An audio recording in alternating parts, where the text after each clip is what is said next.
você faz o favor para mim? Faço, professor.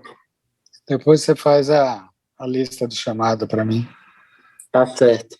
Pode deixar. E manda pelo WhatsApp. Tranquilo. E aí, André, Maciel? Tudo bom, reverendo? A barba cresceu nessa pandemia aqui.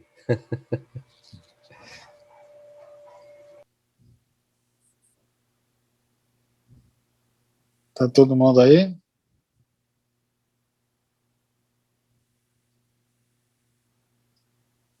Vocês têm o programa? Receberam o programa?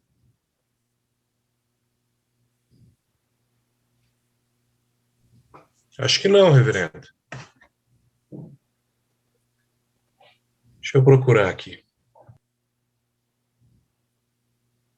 A Renata não enviou para vocês? Ela ainda não enviou, não, professor.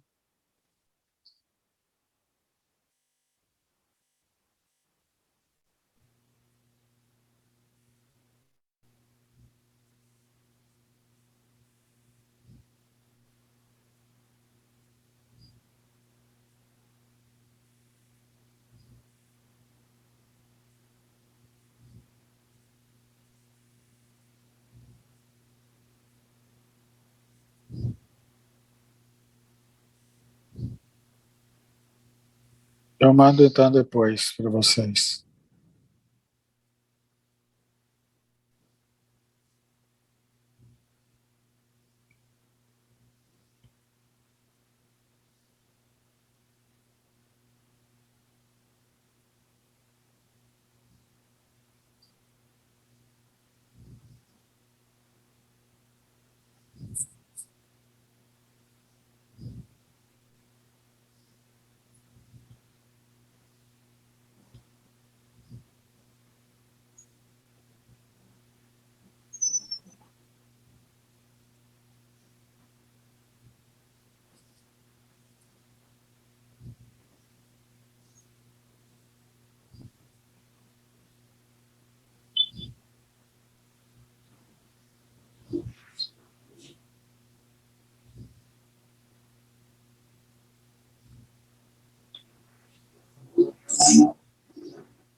Vamos entrar em capelania?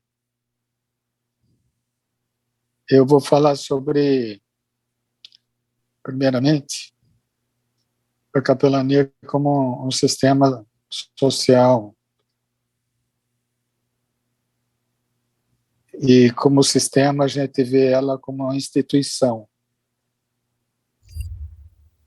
E a igreja é, além de um movimento, ela é hoje uma instituição. Qual a instituição? Presbiteriana do Brasil, batista, metodista e etc.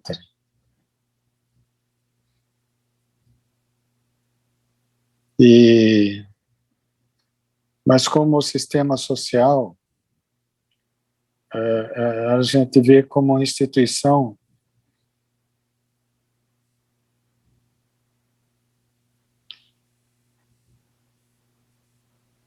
Posso falar aqui?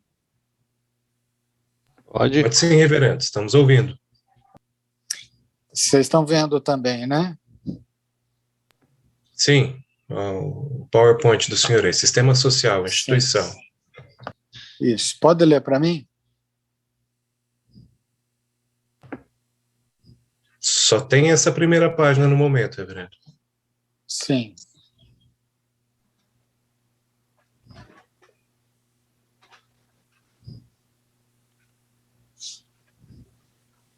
O que aconteceu aqui?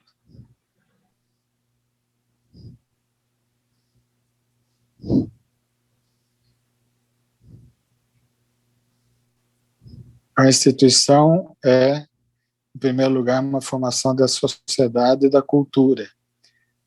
A instituição é o conjunto das formas e das estruturas sociais instituídas pela lei e pelo costume. A instituição regula as nossas relações pré-existentes e se impõe a nós. Ela se inscreve na permanência. Essa é a palavra de Caes, René Caes, um psicanalista que fala sobre a instituição. Para a gente inteirar do assunto, vamos ouvir 3 teóricos aí, né?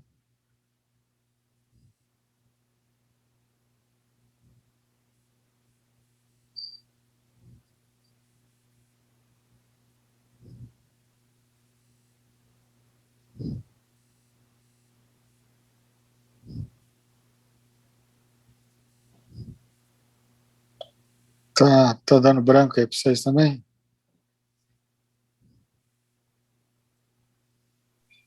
Está compartilhando. Agora acho que o senhor vai colocar alguma coisa. Isso.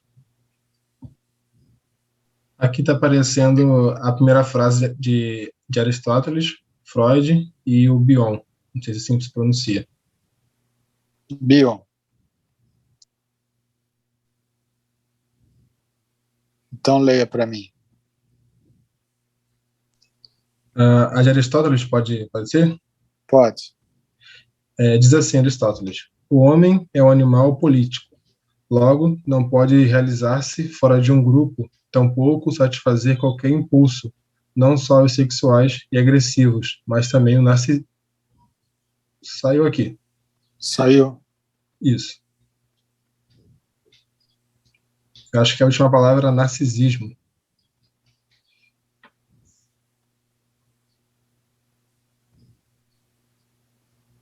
Tá aí? Tá aparecendo.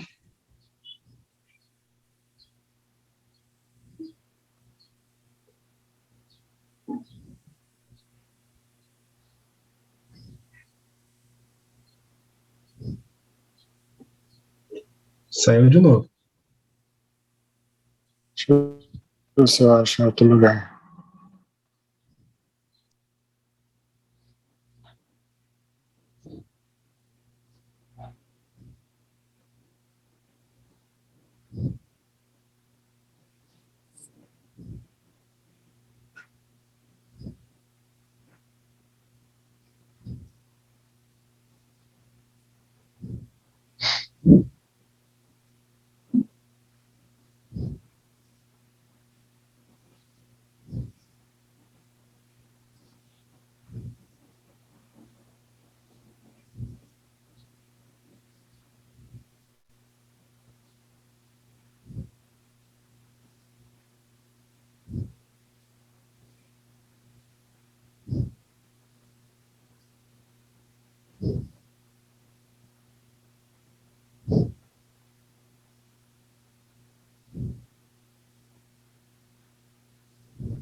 Ela não está.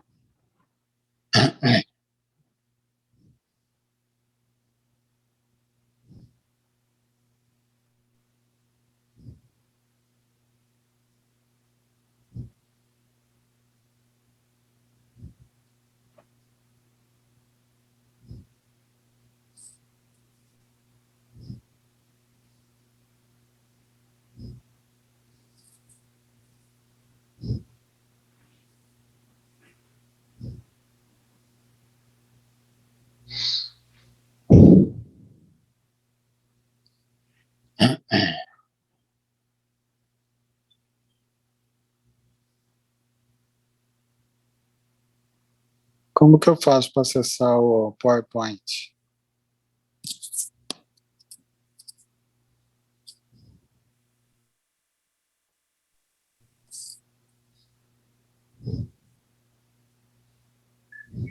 O senhor está pelo celular, reverendo?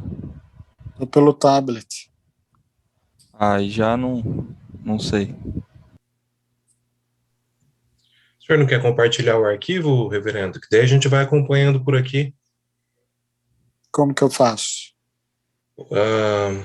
Deixa eu ver aqui, eu vou mandar um oi para o senhor no WhatsApp. O senhor me manda ele que eu compartilho no grupo da sala. Uhum.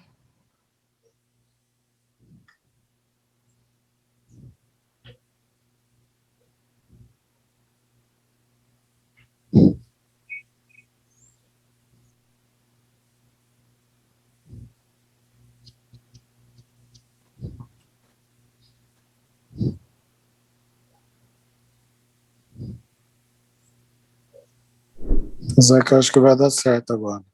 Vai dar? Uhum. Apareceu, reverendo. Apareceu, né? Eu abri por outro lugar. Então pode ler para mim de novo. Eu posso até voltar na frase de Aristóteles, se não for incômodo. Pode ser? Assim? Pode ser. Tá, então vamos lá. Aristóteles diz o seguinte: o homem é um animal político. Logo, não pode realizar-se fora de um grupo, tampouco satisfazer qualquer impulso, não só os sexuais e agressivos, mas também os narcisísticos. Isso. Freud considerava o grupo social como um emergente do líder, isto é, o grupo como alguém de quem o grupo depende. Bion postulou que o líder é um emergente do grupo, talvez amparado na declaração do líder Churchill, na Segunda Guerra Mundial. Como me escolheram como líder, eu devo ser comandado por vocês. Isso. Então, a princípio, lá em Aristóteles, a gente vê que o homem ele precisa viver em sociedade. E ele se organiza em grupos para isso. Fora do grupo, ele não satisfaz seus impulsos, nem sexuais, nem agressivos.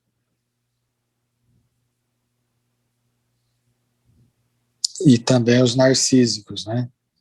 Que é do seu próprio prazer. Freud, ele achava que o grupo ele emergia do líder. E Bion, ao contrário, falava que o grupo o líder é um emergente do grupo. Eu sou mais Bion nesse sentido, porque Bion ele trabalhou muito mais a questão grupal do que Freud. É um outro psicanalista, Bion. E ele postulou algumas questões sobre o grupo para a gente entender. Que eu acho que é interessante para a gente pensar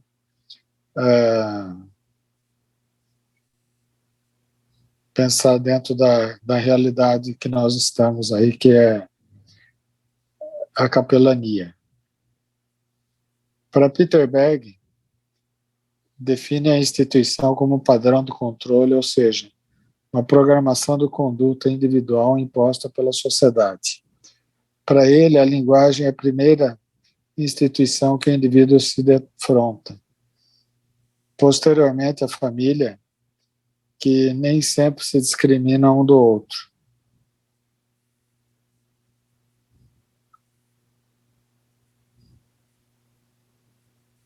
Nós não amamos a instituição jurídica e toda a burocracia que constitui. Amamos as pessoas que estão dentro e fora dela, em ambas as situações pelo convívio. Isso é para a gente pensar, que às vezes a gente dá mais valor à instituição do que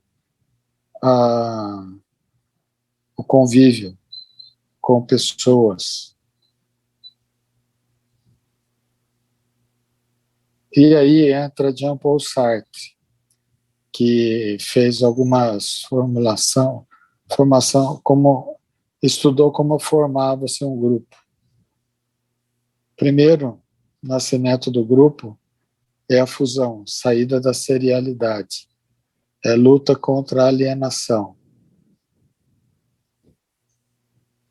Então, primeiro, antes de se formar uma instituição, é necessário ter um grupo. Começa sempre com um grupo. E o nascimento do grupo é marcado, então, pela fusão, que é a saída da serialidade. O homem serial, o homem série, contra a alienação. Depois, um outro momento do grupo é o juramento, que é o risco de ruptura. Então, eles fazem um juramento para não romper. Terceiro é a organização. Para lograr seus objetivos, ele precisa ser organizado. Quarto, a fraternidade e terror. É perigo constante de dissolução existente no grupo organizado. Então, você pode até imaginar a igreja assim, que ela vive um momento de fraternidade e terror também, o perigo de dissolução que existe no grupo organizado. E, por último, a instituição, que é ressurgimento da serialidade, o indivíduo se torna indivíduo institucionalizado. E quando o grupo aliena-se novamente, esse é o momento que o grupo morre. Ele aliena-se novamente na instituição.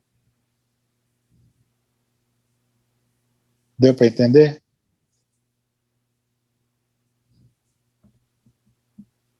Eu vou dar mais detalhes disso daí.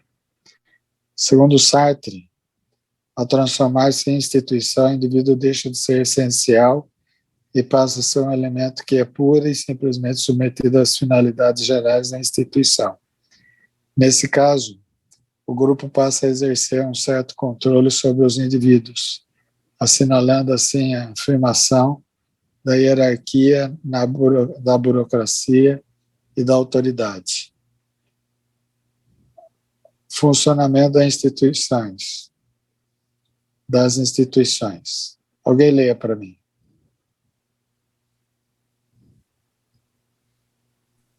Quando um grupo está operando cooperativamente com uma finalidade comum, focado na tarefa para a qual ele foi constituído, estabelecendo contato com a realidade, Bion descreve este momento como grupo de trabalho. Pode continuar. Mas, segundo Bion, essa atividade grupal pode ser desviada para outras atividades mentais que possuem poderosos impulsos emocionais, chamados supostos básicos ou pressupostos básicos, que vai se configurar em outro tipo de funcionamento. Bion propõe 3 tipos de configurações de supostos básicos: dependência, luta e fuga, acasalamento ou pareamento. Sim.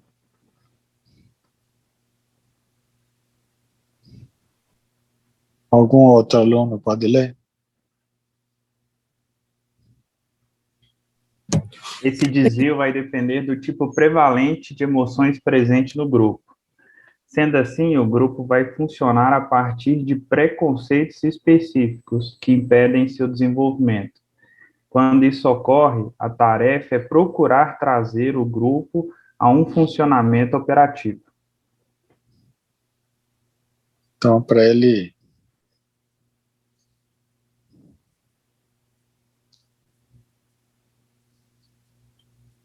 existem sentimentos no grupo. E mesmo esses sentimentos acabam sendo o seu preconceito, que impede seu desenvolvimento.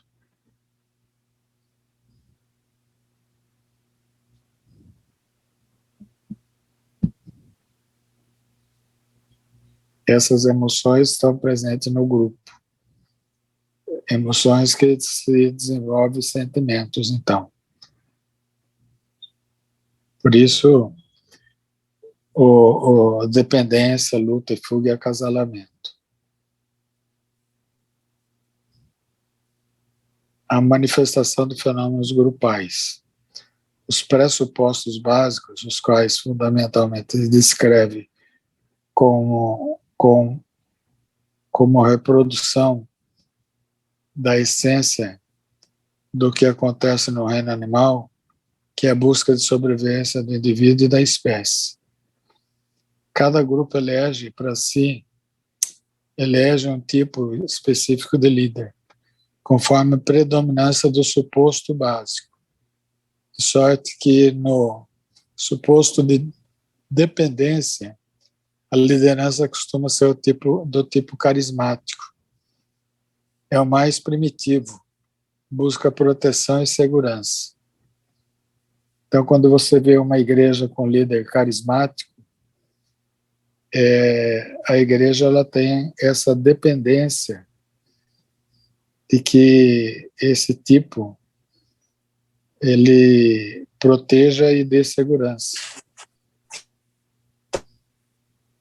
Enquanto na luta e fuga predomina a liderança com características tiranas. E aí, velho? Vou começar aqui.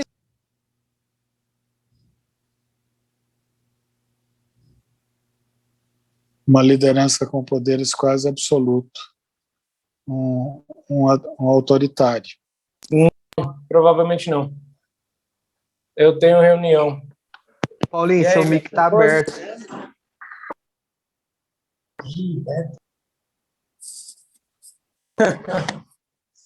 Ai, ai. Então eu vou. Tá bom, cara. Me dá uma olhadinha.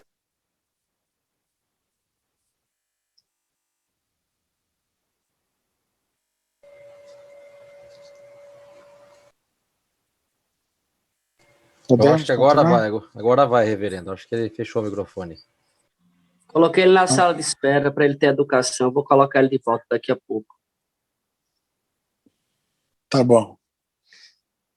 Enquanto na luta e fuga predomina a liderança com características tiranas. Então, isso aqui é o pensamento de Bion.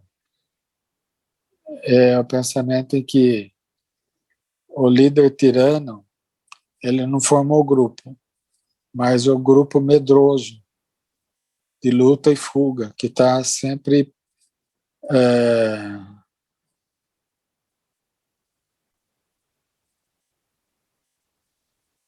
sob o estado paranoico, onde a desconfiança e a suspeição faz face aos outros. Então, o inconsciente grupal está dominado por ansiedade paranoica, onde a desconfiança e a suspeição face aos outros.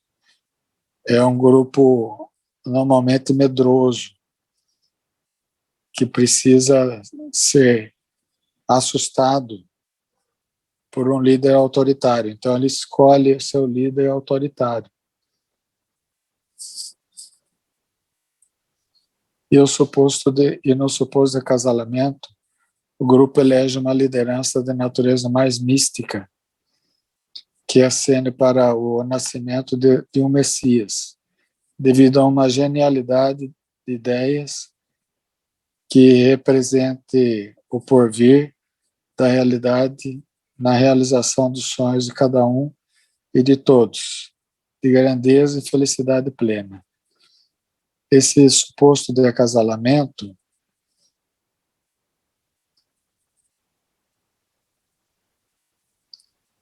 ou pareamento, né?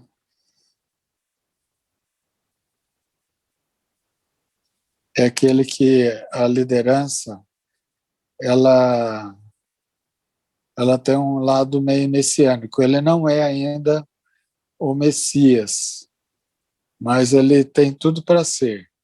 Ele não é ainda o cara, mas ele tem tudo para ser. Então representa o porvir da realidade, da realização dos sonhos de cada um e de todos, de grandeza e felicidade plena.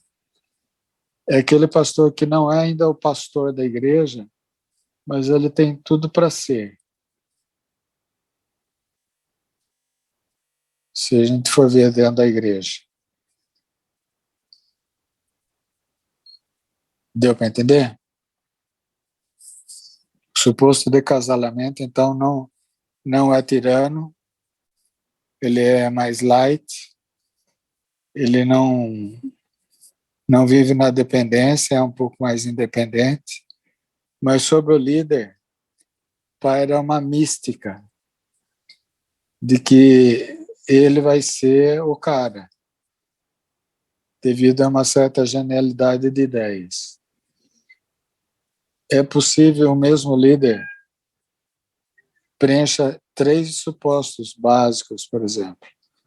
Adolf Hitler, que ele tinha o carisma, ele tinha esse lado tirânico, autoritário, e tinha também aquele que seria um grande líder para a nação deles.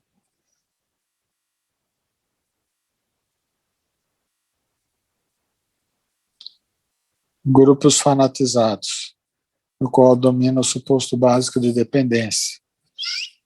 À mercê de uma extrema idealização, cada um e todos os liderados esvaziam totalmente as suas capacidades próprias e obedecem cegamente ao líder carismático.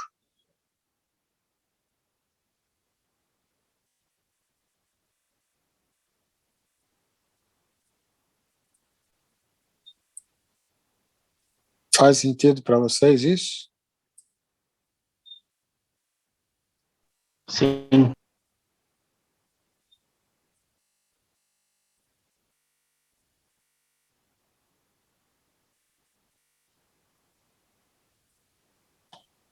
Os grupos fanatizados, a gente vê muito igreja pentecostal ou igrejas não pentecostais, até tradicionais, com idealização desses liderados, onde você o vê como uma luz que brilhante, só que ela ao mesmo tempo ofusca a sua vida. Dentre os grupos fanatizados, o melhor exemplo são os fundamentalistas, os quais, a título de defender os fundamentos básicos registrados ou ditados por Deus, atacam cegamente qualquer avanço científico, econômico, social ou moral que ameaça suas crenças atávicas.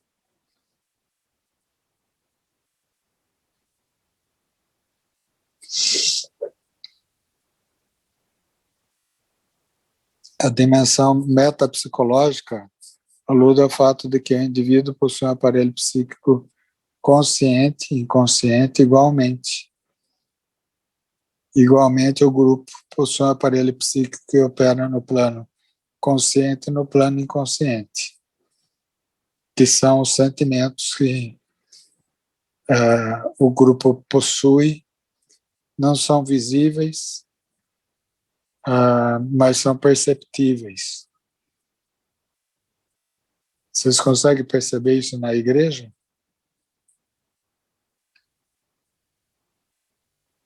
Meninos?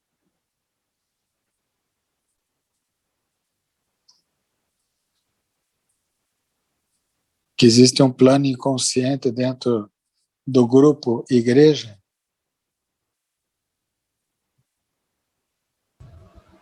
O senhor poderia dar algum exemplo, reverendo? Inveja de uma igreja central, por exemplo, onde o grupo se une em cima disso,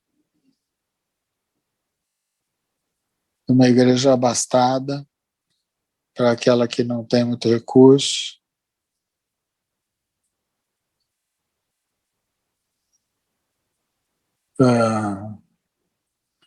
Então, no plano inconsciente existem sentimentos. Eu tinha uma igreja que ela tinha relação à igreja central, ela foi congregação há muito tempo. Daí ela queria uma independência dessa igreja. E a ponto de a central, por exemplo, convidar para algum outro tipo de trabalho, ela não queria nem ir. Então ficava meio até arrogante em relação a isso.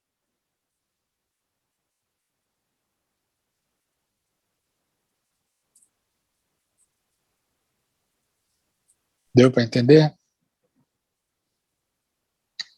Sim. Deu sim, pastor. Às vezes em relação ao pastor também. Tem igrejas que manifestam um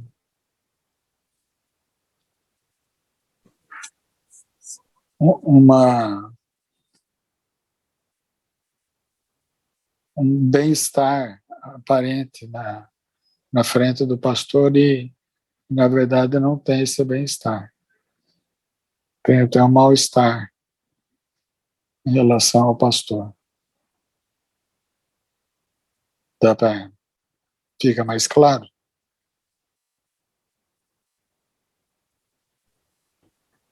Sim.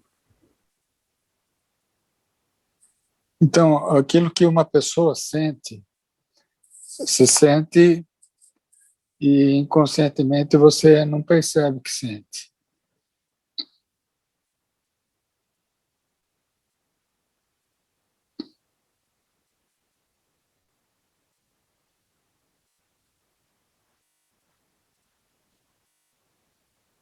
E no grupo acontece a mesma coisa. Bill denominou consciente grupo de trabalho, inconsciente suposto básico. Isso significa que o inconsciente interfere na tarefa que o grupo propôs conscientemente. Está sujeito à pressão de sentimentos como inveja, ciúme, rivalidade, disputa pelo poder, etc. Um grupo não é uma simples somatória de individualidades. Ele se constitui como uma nova entidade com feições e valores próprios e singulares do grupo, que é o sentimento de identidade que cada grupo tem.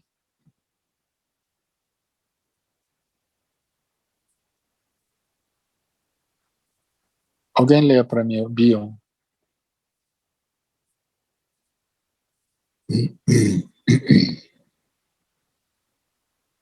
Bion estuda a relação entre o místico ou gênio, por ser aquela pessoa portadora de alguma ideia nova ou concepção, que por ser nova é uma ameaça para a estabilidade do establishment, o aspecto organizado e estável de qualquer instituição, a mente inclusive.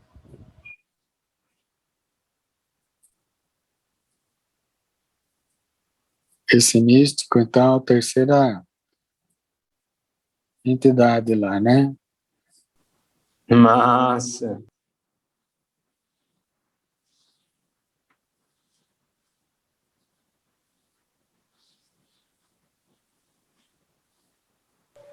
É fácil não, hein, reverendo?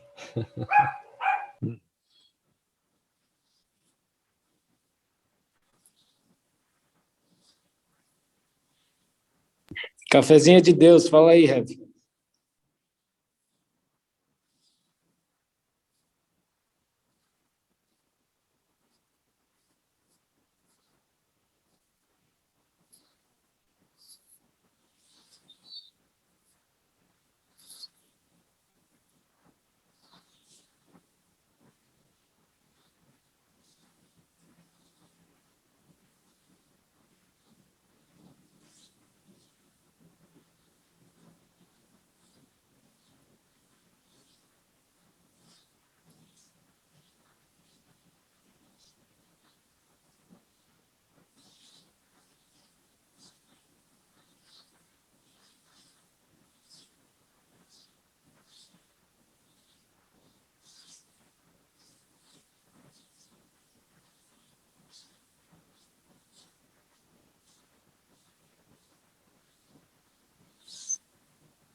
Vamos ler aqui? Alguém pode ler para mim?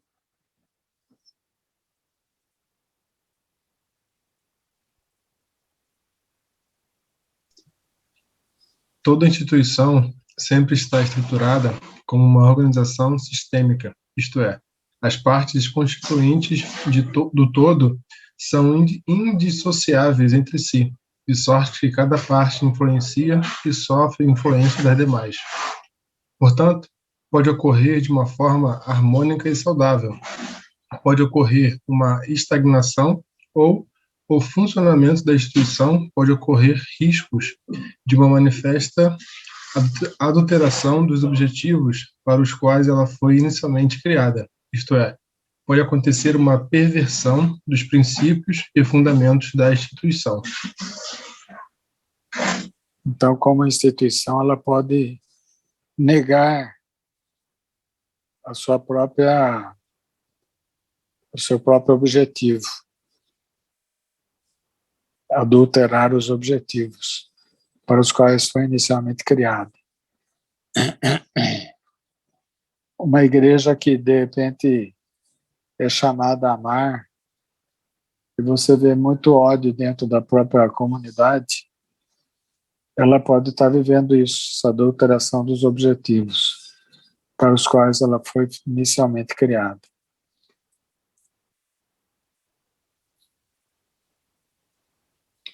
Pode-se dizer, alguém continua. Pode-se dizer que, de forma genérica, todos os sistemas sociais estão sujeitos a sofrer predominantes influências de fatores patogênicos, inconscientes, o que pode determinar diversas formas de patologia, inclusive a de uma perversão. Sim. Então, a perverter é subverter.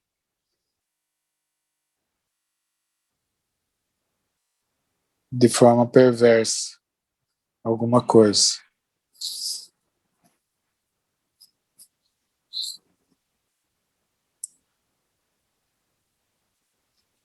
A instituição de ensino e aprendizagem. Pode ler para mim.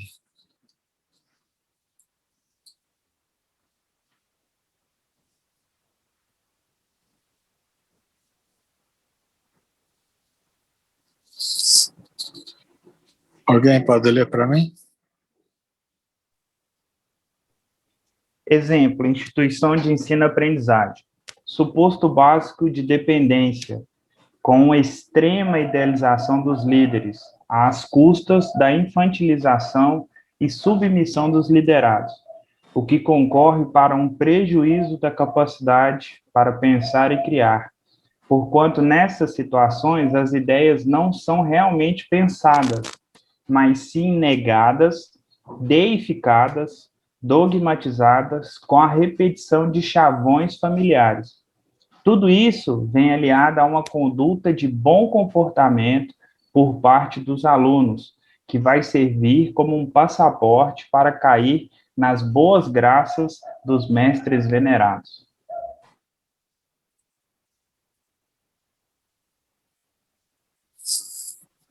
Pode continuar. Uma das formas possíveis de embotar a criatividade e uma saudável capacidade para contestação por parte dos alunos provém do efeito de deslumbramento causado pelo discurso de um professor especialmente brilhante, que pode ser um falso brilhante. Convém lembrar que a palavra deslumbramento provém de retirada de, e lumbre, luz, ou seja, provoca o mesmo efeito de um farol de luz alta de um carro vindo em direção contrária à nossa, nos ofusca de tão brilhante que é. Então, um professor que de repente tenha esse deslumbramento, por muito excelente que seja, muito brilhante que seja, ele pode ser apenas venerado pelo grupo, mas nunca imitado como alguém que se dedicou, que lutou, que pagou o preço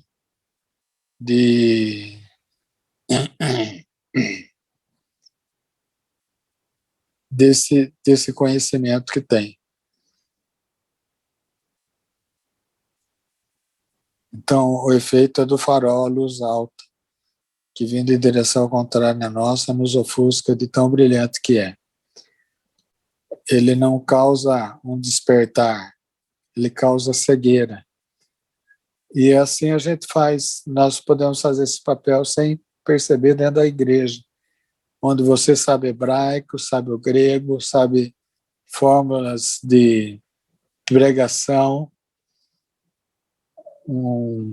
pregação assim, um assado, vai bem nela, e eles ficam cada vez mais ignorantes. Eles acabam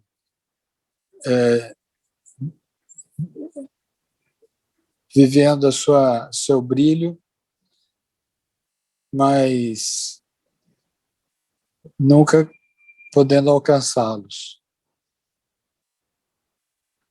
Então isso pode ser que para o pastor seja um ponto positivo, porque ele se sente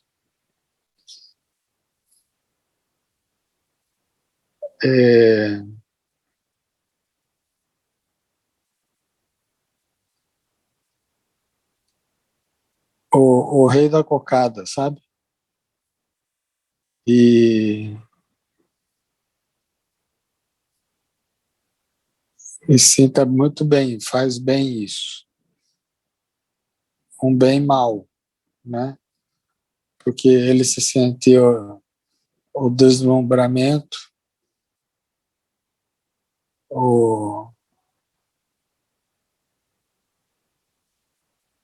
aquele que tem a visão, enquanto que outros não têm ainda. Então essa comparação acho que é bem válida para o nosso meio. Percebe isso?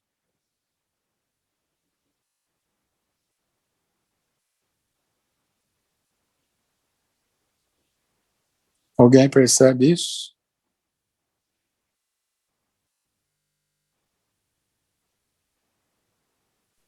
Muitas vezes a gente trabalha para isso, né, professor?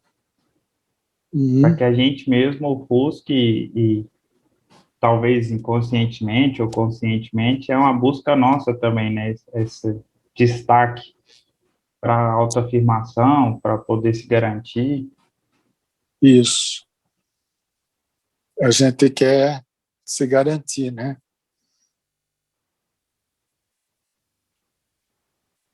Quanto ao saber.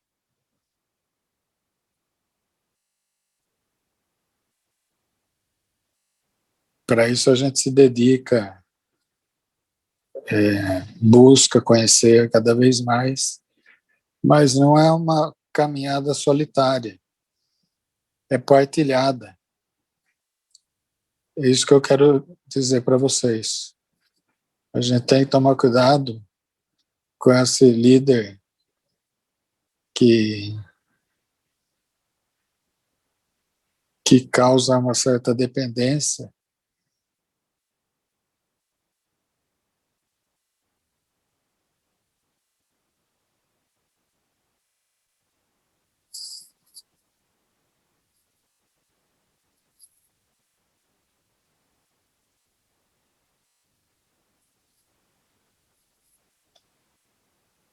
Mas que faz com que a igreja fique dependente do seu saber. Isso não é saudável. Eu não acho que a igreja tem que saber tudo que um pastor sabe. Cada um tem que ter o seu saber mesmo. Mas tem coisa que ela pode ser colocada como alvo para ela poder ter o seu conhecimento também. No suposto básico de luta e fuga, acontece uma formação de um clima em que a totalidade do grupo da instituição mantém-se unida, enquanto o inimigo está projetando em outras instituições rivais. Projetado em outras instituições rivais. Nas circunstâncias em que a paranoia coloca o inimigo externo, diminui de intensidade, é bastante frequente que o desafeto seja colocado como em bodes expiatórios em indivíduos ou subgrupos dentro do seio da instituição, os quais passam a ser utilizados de alguma forma ou até mesmo caçados como inimigos na trincheira. Então, luta e fuga é sempre esse grupo amedrontado com umas certas circunstâncias paranoicas. Então, está sempre cultivando o mal. O diabo está lá fora. Nós temos que nos defender dele. E sempre ele coloca o medo à frente. E é uma fé baseada no medo.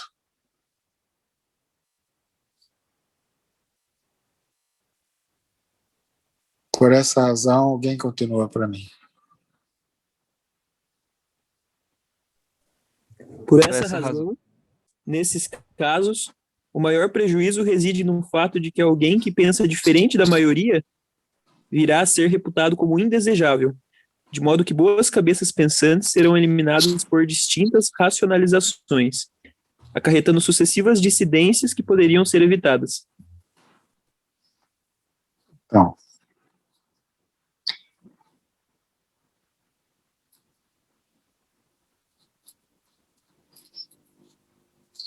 pensar diferente, então, é perigoso, né? Você tem que ter muita sabedoria para poder pensar diferente.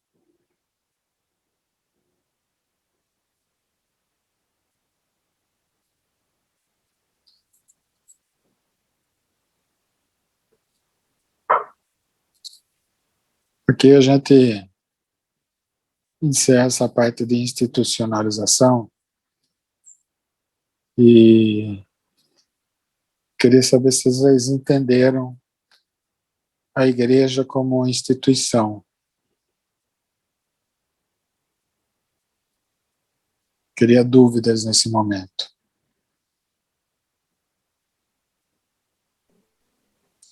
Eu só percebi, professor, que é muito mais complexo do que eu imaginava. Até mesmo esses termos técnicos, né, colocados aí, a igreja à luz da instituição, eu admito que são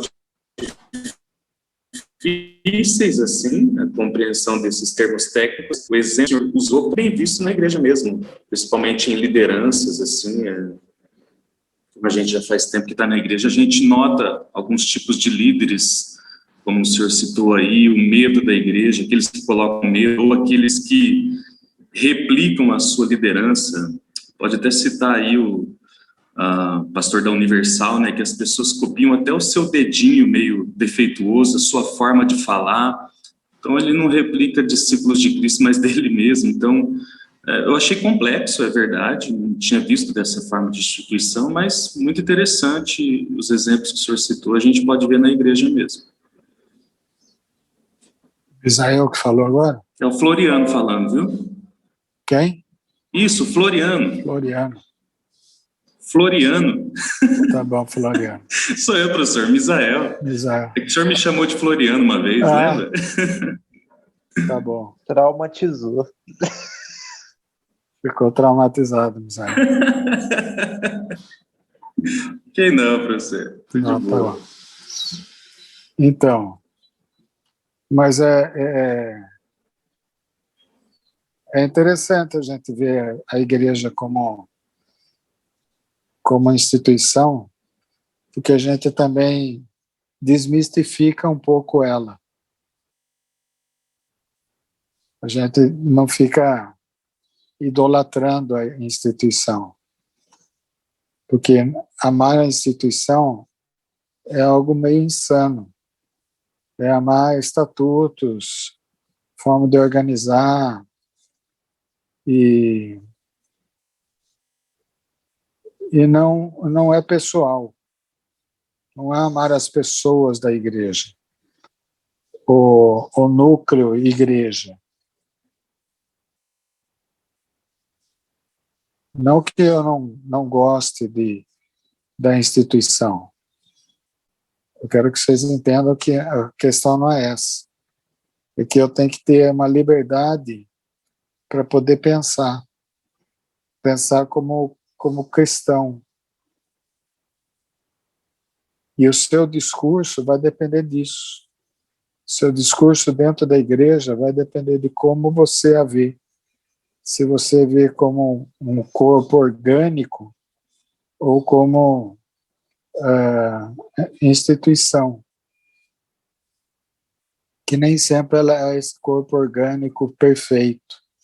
Ela vai ter seu pressuposto básico também, que pode ser de medo, de paranoica, e isso vai influenciar na forma dela até amar os outros. Porque uma igreja paranoica que precisa de um líder mais autoritário, para ela vai ter muitos problemas. Imagina uma pessoa paranoica que está sempre cultivando o medo, o susto,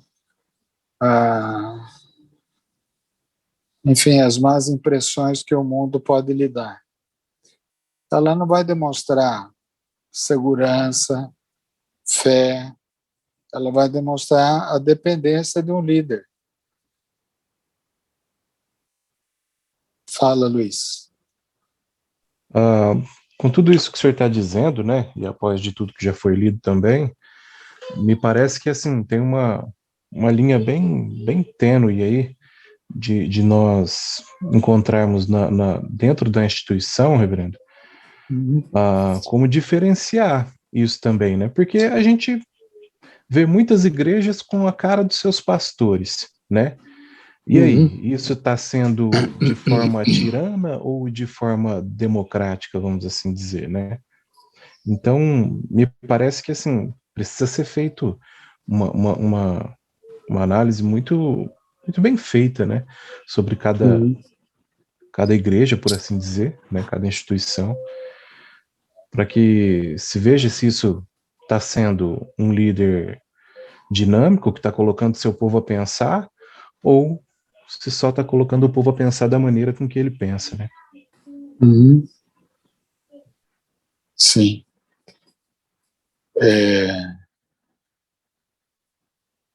Mas quase sempre o suposto básico, o pressuposto da igreja, ela vai escolher seu líder segundo o seu pressuposto. Se você tem tendência tirânica, ela vai escolher você porque ela tem uma tendência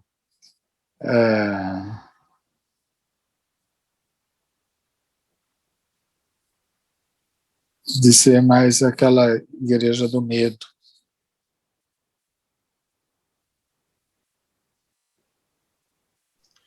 Professor, Oi. Olhando com essa ótica, né, uma pergunta. O que você acha que é o mais plausível de isso aconteça, né? É um líder formar o caráter de um grupo ou um grupo formar o caráter de um líder? Diante de tudo aquilo que foi abordado. Você citou agora essas questões tirânicas que um líder pode ter, né? E que isso pode ser influenciado na igreja ou a igreja influenciar isso no líder. A pergunta é nesse sentido, né? Qual é mais fácil ou mais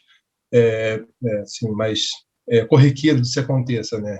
Que um líder ele consiga formular o caráter de um grupo ou um grupo formular o caráter de um líder?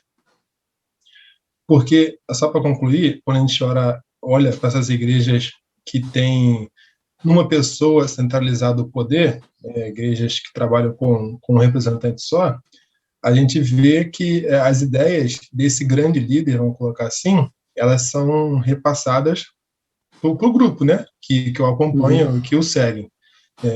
E aí, quando a gente olha agora outras esferas, como por exemplo a nossa, onde apesar de haver a figura do pastor, não tem toda a instituição centralizada numa pessoa só, a gente vê certas divergências entre locais diferentes, né? A igreja presbiteriana aqui em Caxias certamente não é igual à igreja de Campinas, né? Tem as suas particularidades.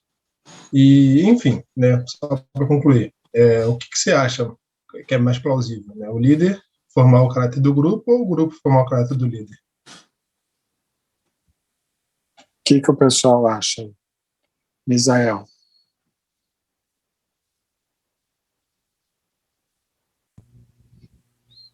Posso falar, professor? Pode. Professor, eu acho que depende da capacidade do líder, né? Se ele é alguém muito influenciável, como o senhor colocou as características aí, né?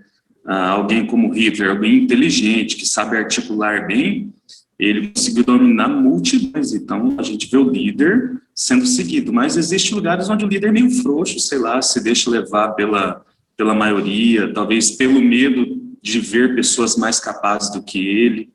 Não sei, eu acho que isso ocorre muito também na igreja. Medo da assembleia, medo de ser reprovado, querer agradar a todos. Então, quem está ditando o líder, daí seria o grupo, né, nesse caso. Zé Carlos. No nosso... Falei, não falei nada. No nosso sistema presbiteriano, né, quando se escolhe um líder, né, ele é escolhido pelo conselho da igreja. E é esse conselho que vai traçar o perfil desse líder. Como ele a consulta à igreja, eu acredito que não, é com mais base naquilo que o conselho quer para a igreja. E uma vez que o conselho escolhe esse líder, ele apresenta à igreja, e essa formação ela vai se dar em dois momentos. Primeiro, o conselho formou um perfil de líder e vai trazer esse líder para a igreja. A partir de então, esse líder, né, consequentemente, irá, né, trabalhar esse perfil dele sobre a igreja. E, consequentemente, né, isso vai vir-se um ciclo, né? Um ciclo que quem é que forma quem? Né? Aí vai depender de se nós temos uma congregação madura para ver nesse líder algumas questões falhas ou não, para poder, né, confrontar, né? Então, acho muito complicado essa questão aí. Se nós tivermos uma congregação que não seja madura, que não saiba discernir, né, as posturas que o líder está tomando, consequentemente, o líder sempre imporá o seu perfil de líder sobre a congregação. A igreja presbiteriana, ela funciona assim mesmo. Mas temos que lembrar que esses líderes que estão à frente do conselho já têm o perfil paranoico ou não. Já tem esse perfil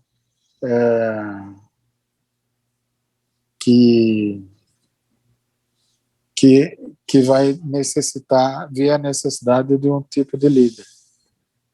Porque a gente está lidando com um grupo. É um grupo como um todo. Não é apenas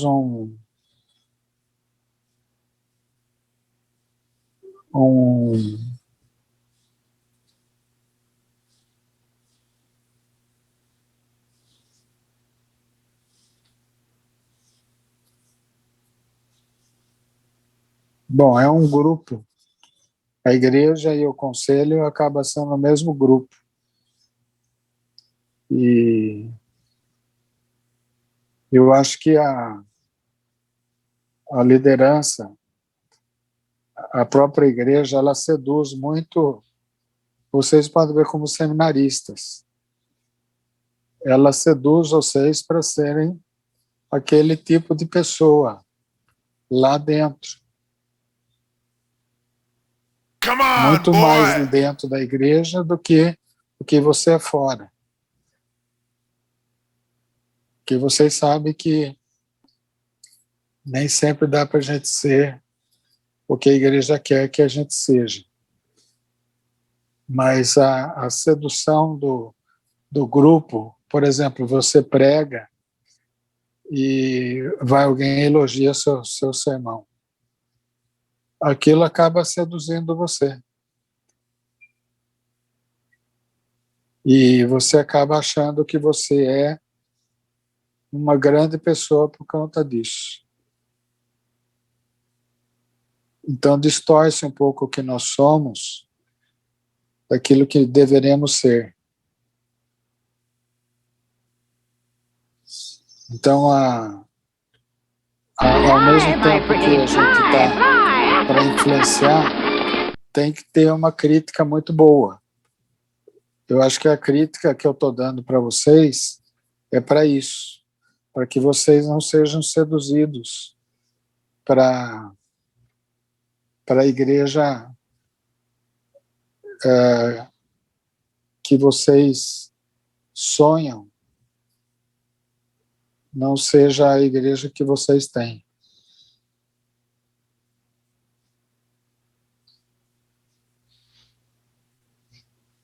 Entende isso? Sim.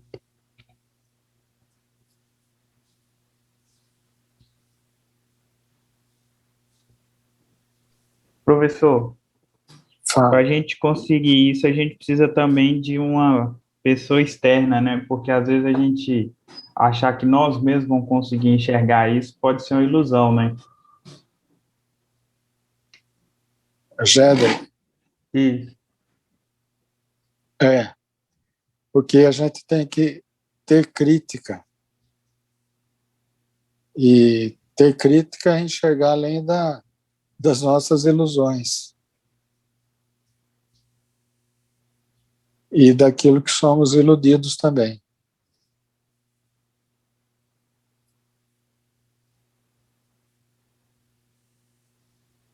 Então, o propósito de estar entendendo um pouco a igreja como uma instituição é que ela tem sentimentos por trás.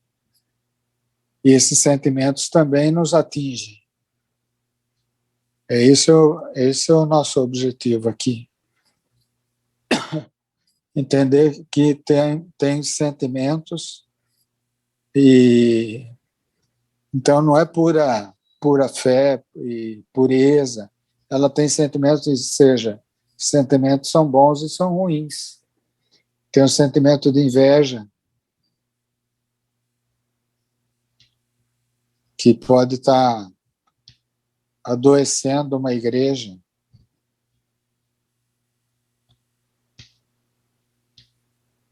Essa Tem questão, pessoas...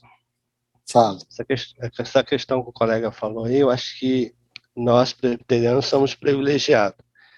Porque uma vez, como pastores diante de uma igreja, nós temos vários outros pastores que compõem o presbitério, do qual nós podemos compartilhar as nossas preocupações, anseios da igreja, nossos próprios anseios, projetos, propósitos, diante desses pastores e solicitar opiniões, né, que seria uma forma de prestação de conta do nosso ministério, que eu vejo que poucos pastores utilizam-se dessa grande ferramenta que tem, que é o presbitério como prestação de conta. Né? Presta-se conta financeira, né, de cultos, quantos cultos foi realizado, quantas visitas foram feitas, quantos se converteram, quantos foram batizados, mas o principal que é a governança da igreja, como se está governando a igreja e como a igreja está respondendo, eu vejo muito pouco com relação a esse tipo de prestação de conta. Não sei se é a realidade dos meus colegas nos seus presbitérios, né? É. Professor, só lembrando, nós temos 5 Quantos? 5 minutos. Aí cai. 4 minutos agora, tá aparecendo aqui. Reverendo. Caso o senhor queira, aí tem que entrar de novo no link. Não, nós vamos encerrando então por aqui. Tá. Semana que vem a gente retoma. Pode ser? O senhor vai Tranquilo, compartilhar professor. conosco esse arquivo em PDF? O irmão André já posso- colocou no grupo lá. É ok.